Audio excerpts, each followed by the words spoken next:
Okay, I am back. Apologize, but I have very limited storage on my phone. I need to upgrade soon, so I'm running out of memory. So it's taking me a few tries to get this whole thing out. But if you would just bear with me, where I left off, I put the brace inside the ear, not all the way down to the eardrum, but just right in that ear canal, so it's not up high on the ear and giving it too much weight, but down enough where it has a bit of a seat, so it can stay in there. I talked about putting a little craft glue. It's just tacky to help with the tape, unless you have some really good bandages. I talked about molding, picking that ear up and molding it to the shape of the metal, so that if the ear was flopped over, the metal is a little bit bent, so it's going to wrap on the ear. And once you have that, you kind of just massage it around the whole ear. Imagine if it's a long ear. And it should stand up the way it is, right? Like this.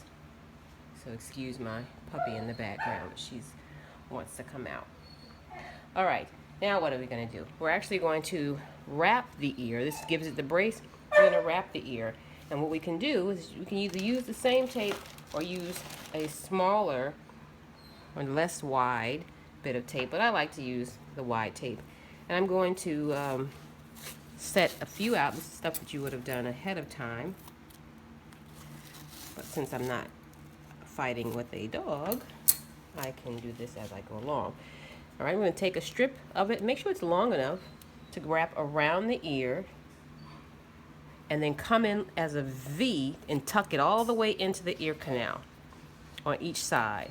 All right? Tuck it all the way in. You want something that's snug but not tight and pulling on the ear, but snug. And once you get it in there, you can massage the ear around it. Okay? You can also use a little bit of that craft glue again. I'm not doing it like I would if I had a real dog, and I'll do that in a couple weeks.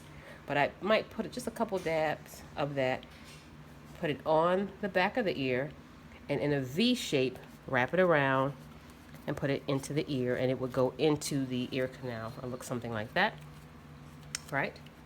And already you can see on my model here how it's looking. Now, for those really tough ears, I can either leave it like this, or I would actually use Gorilla Tape. Not directly on the ear, by the way, but after I have wrapped it, I would have taken a strip out, and depending upon how wide the Gorilla Tape is, I'll usually cut a strip off, and then cut it down the middle. And the Gorilla Tape just helps set it, especially if you have some crafty dogs that can get this stuff off, which I do, and many do.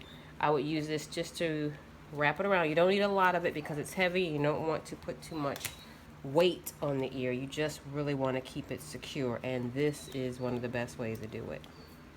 It's not directly on their skin, and once you have a good foundation, now that looks awful, but you have an idea of what that looks like. And I will share some pictures of an ear that was just wrapped from my dog, and you'll see what it looks like afterwards. But this just gives you an idea. The bottom line is you want to create a base first, and you want to use some type of bridge or something that will hold it up, because just wrapping it by itself doesn't work. I know our European folks over the pond will wrap it differently, and you'll see that it will be held up. But I like this method because I can see the shape it's going to be, and it's molded in the form that I want. And I like knowing that there is no crease in there, that either these popsicle stick or the craft stick or the metal will get it the way it works. And it works for me. You can take a look at my dog's ears, and I've done a lot of them, and I can tape over and over and over again as needed, and not go to a vet or pay someone else to do it. I just have to have the patience and help to hold the dog down and to know what I'm trying to get to.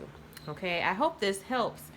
I can show you in a few weeks when we have another dog crops, but in the meantime, I can hopefully coach you through it and just share with you a few tips, just to give you some ideas, and I'll do my best to continue as I get more dogs that you can see. All right, thanks. Comment or give me questions as they come up, okay? Good luck.